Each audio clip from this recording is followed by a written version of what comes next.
Welcome to our channel. Today we how to disable consent mode in Google Chrome for marketing, detailed guide step by step clearly. To disable consent mode in Google Chrome for marketing, first, open your Google Chrome browser. In the top right corner, click on the three vertical dots to access the menu. From the drop-down, select Settings. On the left side, click on Privacy and Security. Then, choose Cookies and Other Site Data. Scroll down to in the pop-up, enter the domain for which you want to disable consent mode. Ensure to check the box that says including third-party cookies on this site. Click on Add to confirm your changes. Next, go back to the main Privacy and Security section. Click on Clear Browsing Data.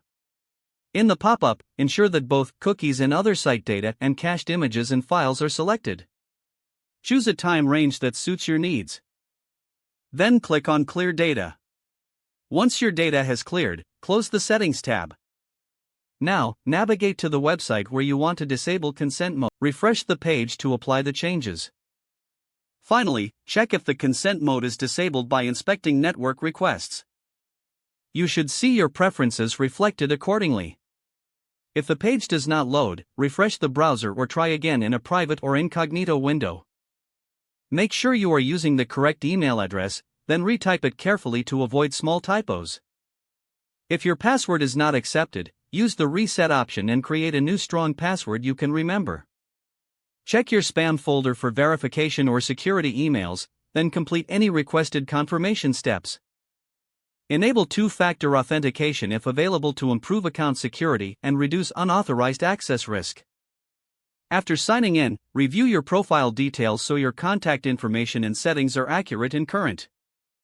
If you see an error message, note it down and try again after restarting your device and internet connection. Log out when you finish, especially on shared devices, to keep your account and payment information secure.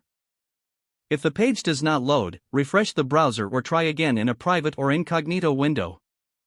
Make sure you are using the correct email address, then retype it carefully to avoid small typos.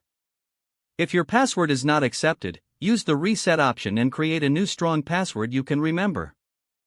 Check your spam folder for verification or security emails, then complete any requested confirmation steps. Enable two-factor authentication if available to improve account security and reduce unauthorized access risk. After signing in, review your profile details so your contact information and settings are accurate and current. If you see an error message, note it down and try again after restarting your device and internet connection.